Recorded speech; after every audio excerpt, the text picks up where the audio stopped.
Welcome to Strung Out, the podcast that looks at life through the lens of an artist. Your host is the artist, writer, and musician, Martin Laurence McCormack. Now here's Marty. Hey there, great to have you with us, and happy Memorial Day to those of you that celebrate it around the world. I'm Martin Laurence McCormack, and this is Strung Out, and summer is here in the Northern Hemisphere. And I had a great day yesterday preparing some film for the Mr. Marty show. And it's a topic that I've talked about several times on Strung Out. And even talking with Annie last night, maybe I'm going to spin this off into a new film project. But what that is about is rewilding. And in particular, rewilding prairie in the United States. And I've got my little cup of coffee, so settled in for an informative and fun podcast here as we talk about rewilding on Strung Out. What is rewilding? Well, for those of you that live in any part of the world where there's been human habitation for a while, but yet there's still the vestiges of wilderness. And what I mean by vestiges is like mountains, like the Highlands in Scotland, streams, things like that have been maybe kept in private holdings. Scotland's a great example because they're first and foremost in the rewilding project. There's a lot of private enterprises and some public ones that are working to put together sizable tracts of land that they want to return back to wilderness. This is an exciting thing, and yesterday I got to see it firsthand, going out for the first time, bringing my daughter and her friend's mom to see 4,000 acres of land outside of Lee and Ogle County, Illinois. That's about 2 hours west of Chicago, near Dixon. It's land that's run by the Nature Conservancy, and it's called the NACHUSA Grasslands. And I've been wanting to see this for some time because unlike there's Midwin, which is a tall grass prairie grassland that's being restored by the United States Department of the Interior. This is a private holding. The Nature Conservancy is a group of like-minded people that kind of banded under the Aldo Leopold idea of protecting the earth, getting back to nature, restoring wilderness, keeping man out of wilderness and letting wilderness do its own thing. So that's kind of the idea of Nature Conservancy, and with one big caveat is that this is all privately funded. The positive thing about that is they don't have a lot of red tape to cut through. The negative part about it is when purchasing land, you're purchasing it for top dollar. And I'm going to continue to pursue not only the Nature Conservancy, but to do a trip down to Midwin, because those are the two largest projects I'm aware of in the state of Illinois. If I can find more, I'll report to you. Why is it so important to rewild these parts of Illinois? Illinois, once upon a time, had over 22 million acres of tall grass prairie. Now we're down to less than 1%. And of that 1%, so few of it is in contiguous patches. A lot of the prairie was left from places where there would be like prairie cemeteries, the old pioneer cemeteries. And instead of planting Kentucky bluegrass in those cemeteries, they just let them go. The people were planted in the prairie. They're buried out there in the 1850s, 1860s, when there's still remnants of prairie left. Tallgrass prairie exists, for the most part, east of the Mississippi. Once you kind of get midway into Iowa, it peters out because the elevation starts rising. And what you get then is you get shortgrass prairie, high plains. All of that land is conducive for farming. And when the European settlers came, that's what they did. They turned it all into farmland. So NACHUSA, going there, what was really cool about it was that the Nature Conservancy has introduced a herd of about 190 bison. And these are bison that you can see from the road. These are bison that are well fenced in, but they're also on about half the land that the Nature Conservancy currently has, and they're wild. They come from herds that have been maintained wild that are genetically pure bison.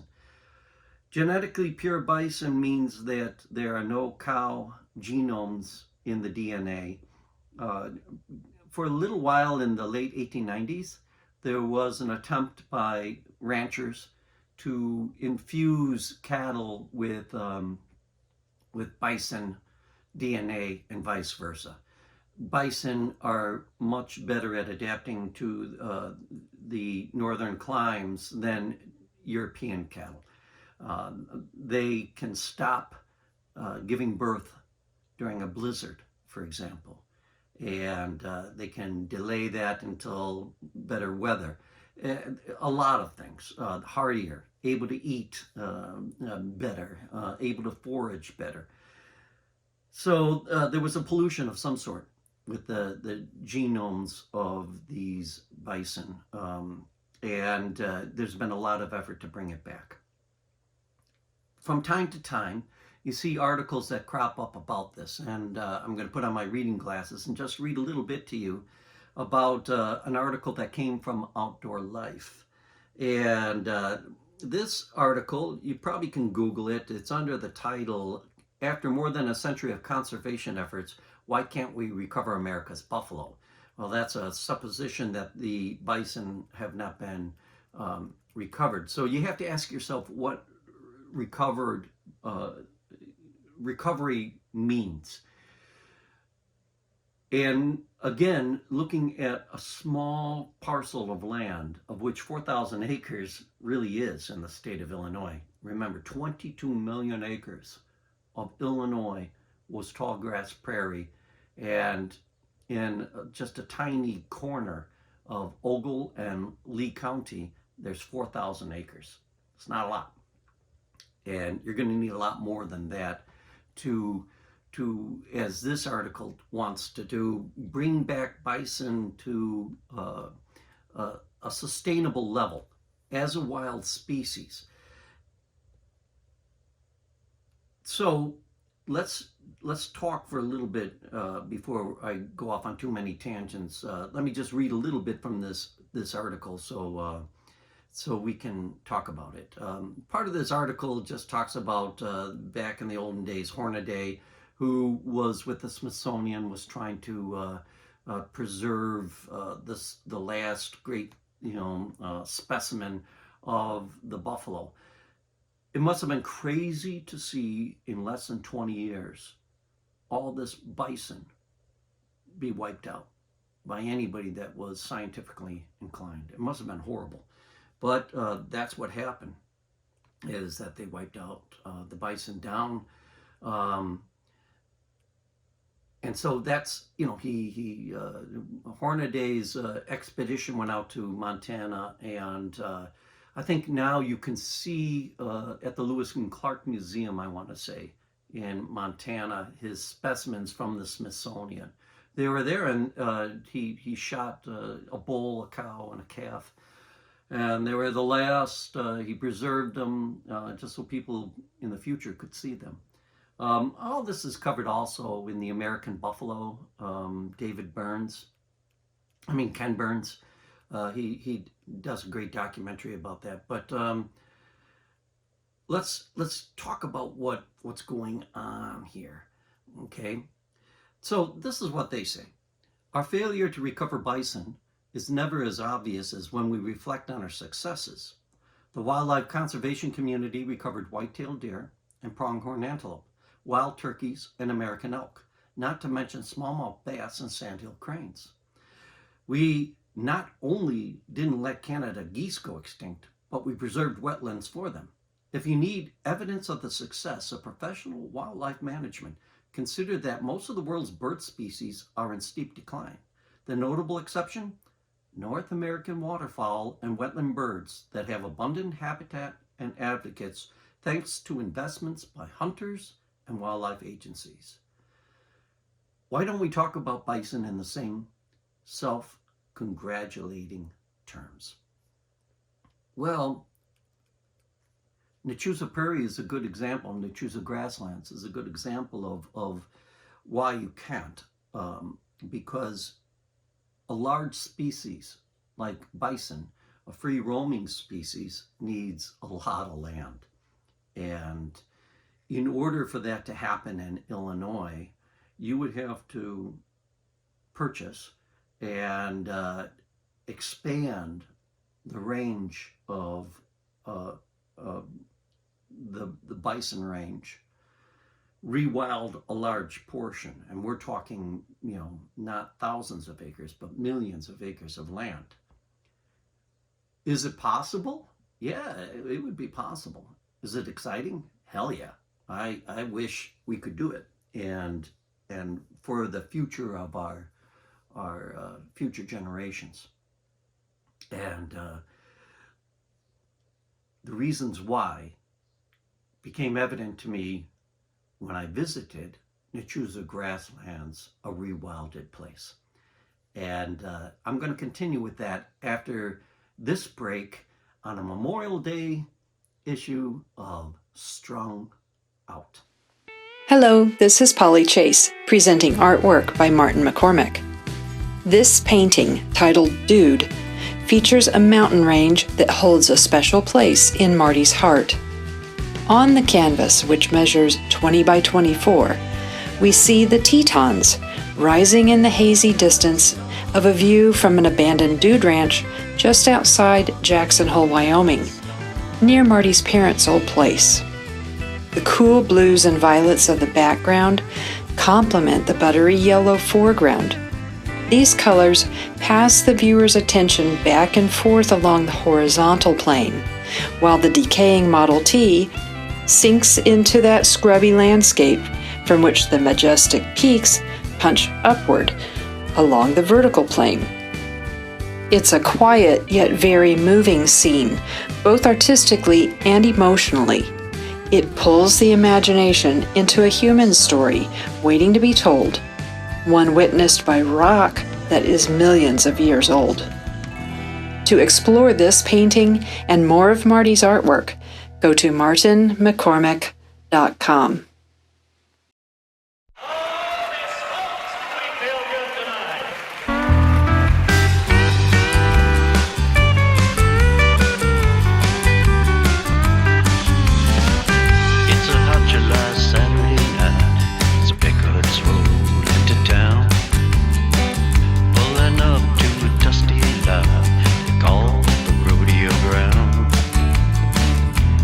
Trailers already there, along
And we're back. So the cool thing about NACHUSA Grasslands is that they purchased some land in a part of Illinois that has limestone bluffs, sort of what you see in the driftless area of a little further north and west, where the glaciers have missed. But yet you also see evidence of glacial activity. Some small cames, some till rock deposits that have been left in the area. You also see evidence of oak savanna, bur oak savanna. These were the predominant trees that existed in Illinois when settlers first came out here in 1810. It was around these areas that the tallgrass prairie grew. A lot of the Native American tribes managed this landscape. They did so by burning, and what it created was what the French called the La Belle Prairie, which was the open parkland. And it looked like that. You had these trees with undergrowth underneath them, but daylight streaming through. You had these grasslands, lush and abundant, and many different kinds of flowers and such. And you had the animal species that were roaming free. So NACHUSA, in purchasing this land, purchased some extremely rare land to build around. One of the positive things is, for that part of Illinois, being so close to the urban center of Chicago, is that it's all farmland. The Rock River runs just a little bit to the west of it, and so it's well watered.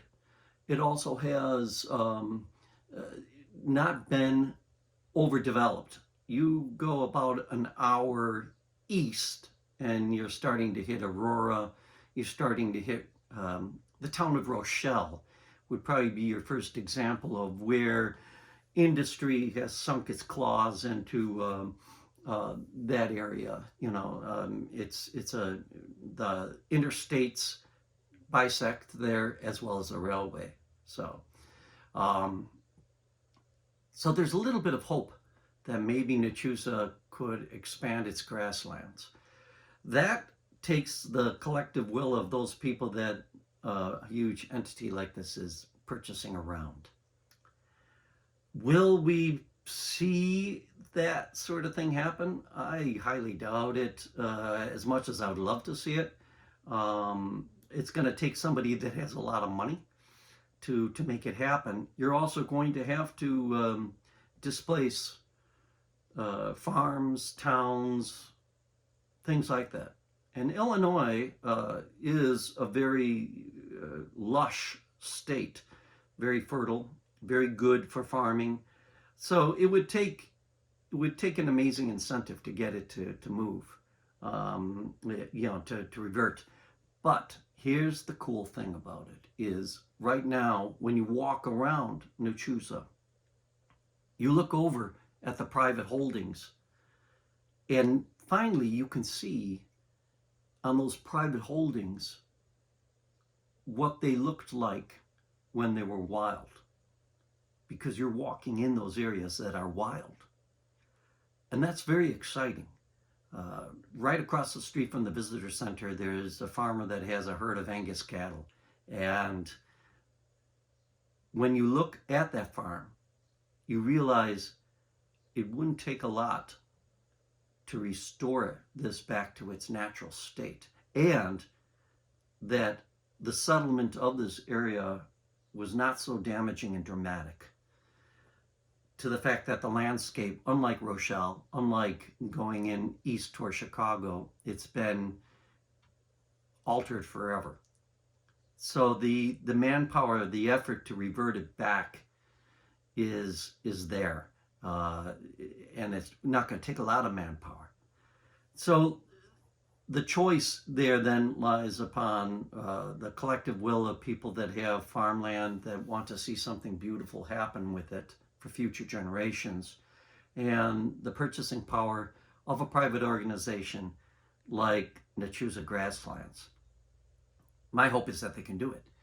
So you have this herd of buffalo that's right outside Chicago. You also have it down at Midwin, and they are wonderful in the sense that the proximity to the city is not that far.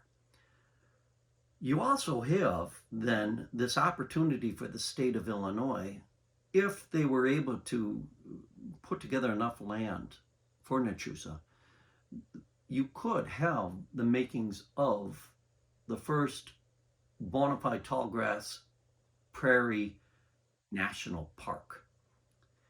And that would be a huge boon for Illinois. Imagine the population center, not only of Chicago, but Rockford, Milwaukee, the Twin Cities, and St. Louis, being able to visit something that isn't 20 hours away like Yellowstone. So does it have the kind of beauty that Yellowstone has? Surprisingly, yeah. It's a different kind of beauty. It's again, the prairie, that parkland that I saw, it was the first time I really got to see it. And I grew up on a farm, so I had areas around me where the Midwest looked wild to me, but it was fallow land. It wasn't rewilded land. And that's the point I want to make about rewilding, why it's so exciting, is that it's the idea of bringing in the native species, taking out the invasive species, and bringing in the major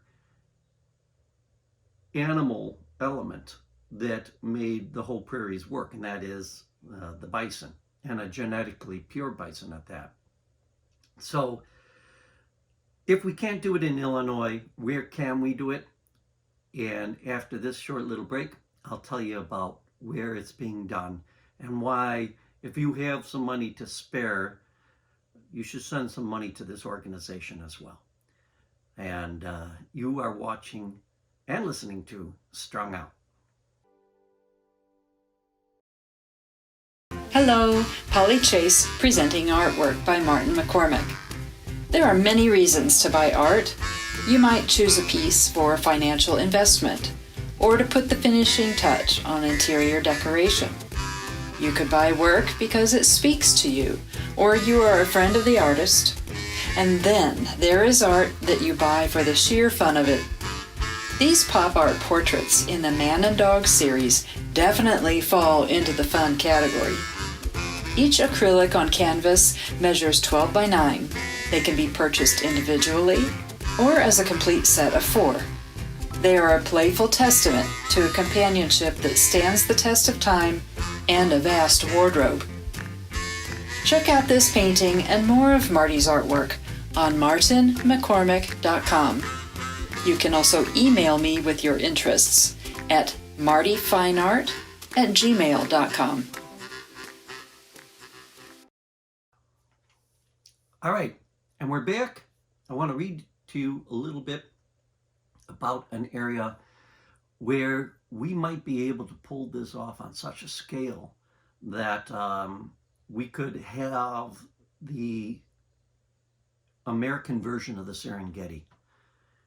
And if this happens, it'll be a game changer for the American bison, the wild species.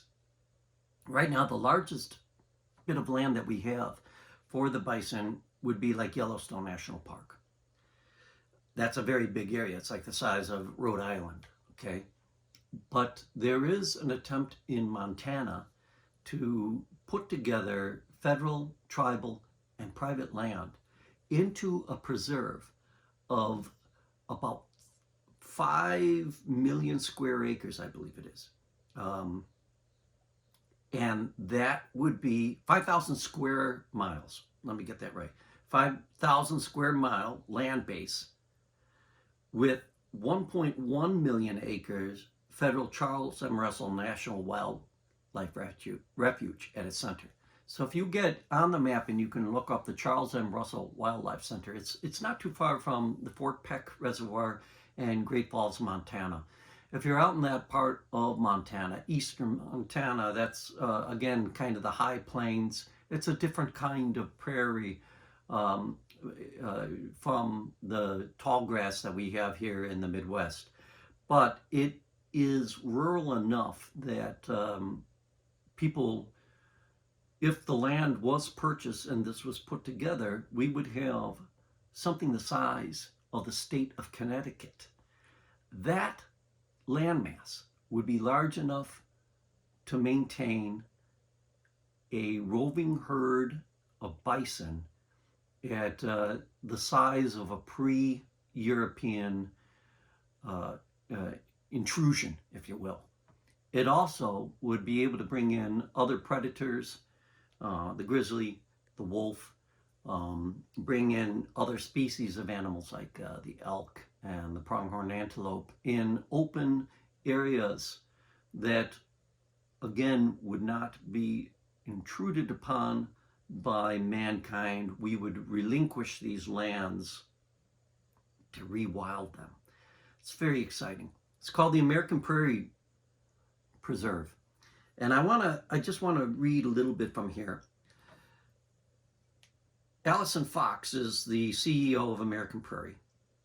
And she says American Prairie's guiding vision is based on a document developed by landscape ecologists called the Vermejo Statement, which posits that a contiguous block of at least 5 million acres on the northern plains is the minimum space required to make a measurable impact in native prairie restoration, with free roaming bison as the main catalyst for ecological change. And she goes on to say that, you have to look at the bison. It's not the American Bison Preserve, it's the Prairie Reserve. Why is it important to bring back these plants? Because they grow so well there, first of all, and that we can do it. We're not that far gone yet where we could bring back something to its wild state again, truly rewild an area. She says that the American Prairie is not a bison project, according to this article, but bison are critical agents of her group's restoration efforts. And I quote, their grazing patterns, their wallowing, how they use riparian systems, how they die on the landscape, all have ecological impacts. We want them back on the landscape as a keystone species.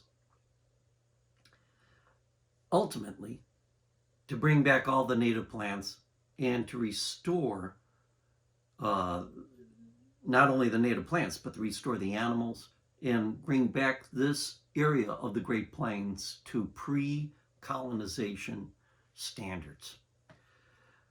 This is the size of the state of Connecticut, roughly, which is exciting, I think. Of course, they're getting pushback. The reason why they're getting pushback is the cattle industry that's out there. They don't want to relinquish those lands. They've been in their families for a long time, and the cattle industry is a big industry.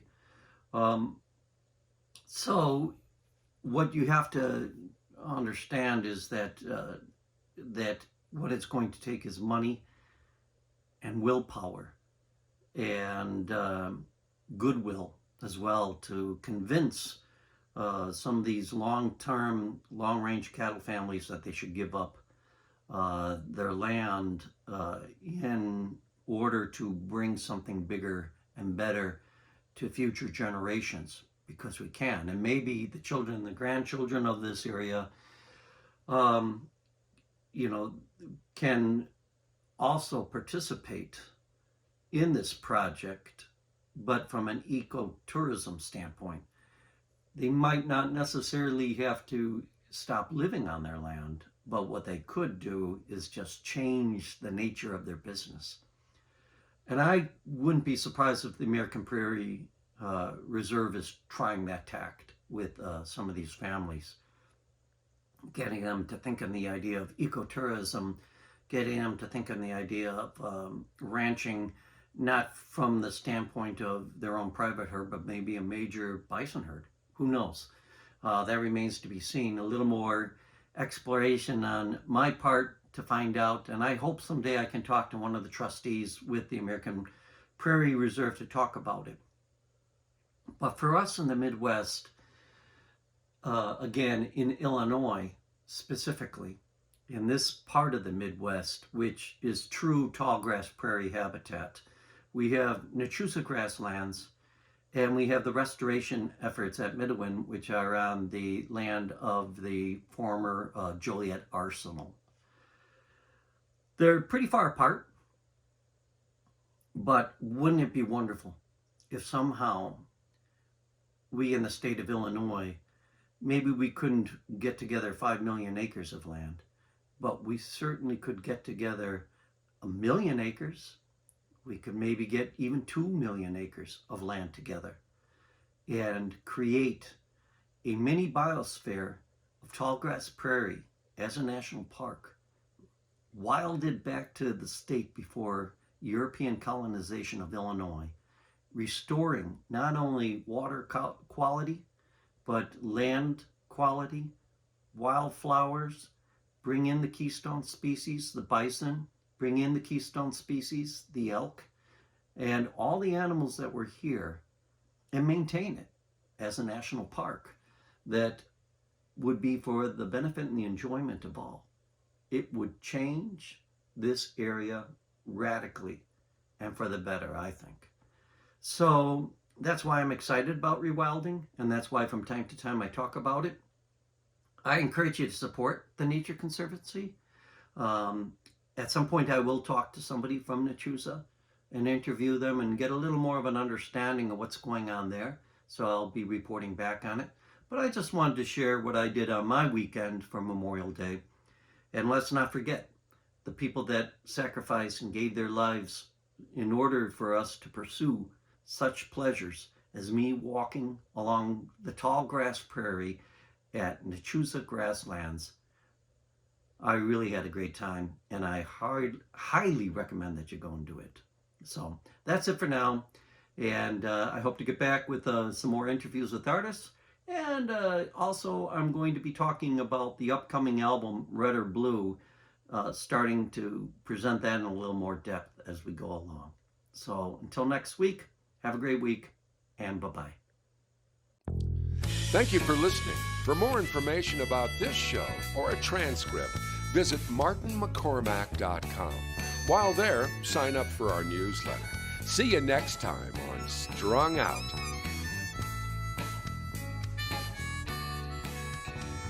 It's all so wrong, this pain we feel makes no sense at all. A swan song was a part of the deal, was no curtain call. Given no choice, given no step.